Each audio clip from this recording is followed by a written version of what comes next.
মৃত্যুর পরে আমাদের আরেকটা জীবন আছে। আমরা সকলেই দাবি করি, পবিত্র কোরআন শরীফে এটা বর্ণনা আছে, আমরা আশরাফুল মাখলুকাত, যতগুলো সৃষ্টি আছে তার মধ্যে আমরা শ্রেষ্ঠ জীব। ঠিক আছে, আমরা বিশ্বাস করি যে আমরা আদম আলাইহিস সালামের বংশধর। আদম আলাইহিস সালামকে বেহেশতে রাখা হয়েছিল, বেহেশত থেকে একটা ভুলের জন্য দুনিয়াতে প্রেরণ করছে। আমরা যদি আদম আলাইহিস সালামের সন্তান হয়ে থাকি, তাহলে আমরা কি সেই বেহেশতের উত্তরাধিকার? Lily ultra soft serum gel, যা গভীর থেকে স্কিনে দেয় 3 গুণ সিরাম হাইড্রেশন। সিরাম জেল হাইড্রেশনে ব্রাইট থাকো সব সিজনে। আমরা কি আমাদের বুকে হাত দিয়ে বলতে পারবো যে আমাদের কাজে কর্মে আচার আচরণে আমরা সেই পর্যায়ে আছি যে আমরা সেই বেহেশতের দাবিদার করার মতো অবস্থায় আছি? এটা হচ্ছে বাস্তবতা। আমরা মুখে বিশ্বাস করি কিন্তু কর্মে পরিণত করি না। এই কারণে ঢাকা শহর থেকে প্রচুর যাত্রী এই সময়ে দেশের প্রত্যন্ত অঞ্চলে চলে যাবে। কারণে আমি গাবতলীকে খুব ভালোভাবে জানি। আমাদের ঢাকা শহর থেকে সবচেয়ে লংগেস্ট ডিস্টেন্স সম্ভবত গাবতলী থেকে পঞ্চগড় বা টেকনাফ, এইটাই। অন্য কোনো ডিস্ট্রিক্ট এত ডিস্টেন্স নেই, এটাই সম্ভবত লংগেস্ট ডিস্টেন্স। এই গাবতলী থেকে 16টা জেলার যাত্রী যায়। ঠিক আছে, 16টা। এটার পরিধি আগে কম ছিল, এখন তো আল্লাহর মধ্যে গাড়ি টাড়ি অনেক বাড়ছে।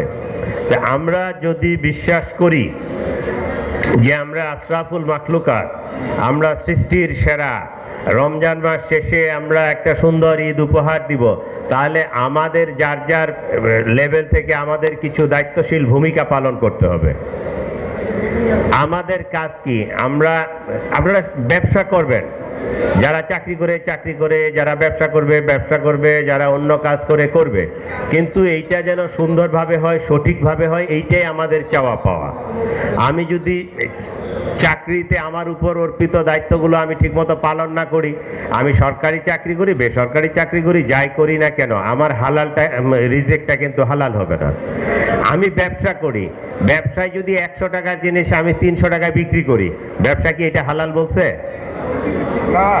এইটারও আমার কিন্তু একটা সীমা থাকতে হবে যে আমি ম্যাক্সিমাম কত পার্সেন্ট লাভ করতে পারবো, প্রফিট করতে পারবো।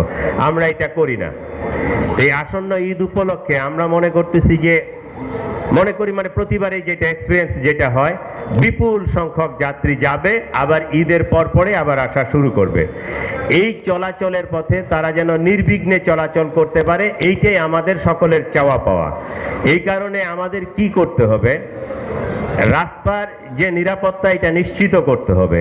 রাস্তার নিরাপত্তা নিশ্চিত করতে হলে আমাদের যেমন যে প্রথমে যদি আসি, আমি এই সময় ঈদের সময় কি করে, যেগুলো লোকাল কিছু গাড়ি টাড়ি আছে, সেই গাড়িগুলো দূরপাল্লার গাড়িতে চলে যায়। একটা জিনিস খেয়াল রাখেন, আপনি যদি 5 মিনিট দৌড় দেন, 5 মিনিট আবার থামেন, আবার 5 মিনিট দৌড় দেন, 5 মিনিট থামেন, 5 মিনিট দৌড় দেন, থামেন, অনেক দূর যেতে পারবেন। একটানা আপনি যদি 1 ঘন্টা দৌড় দিতে চান, 2 ঘন্টা দৌড় দিতে চান, আপনি কিন্তু পারবেন না। এই যে আমি আমার এক্সপিরিয়েন্সে দেখেছি, এই যেগুলো আমাদের শহরে বা আন্তঃজেলা গাড়িগুলো চলে, এইগুলো তো মনে হয় যে 1 ঘন্টা 2 ঘন্টা চলে, তারপর একটা রেস্ট পায়, তারপর আবার চলে।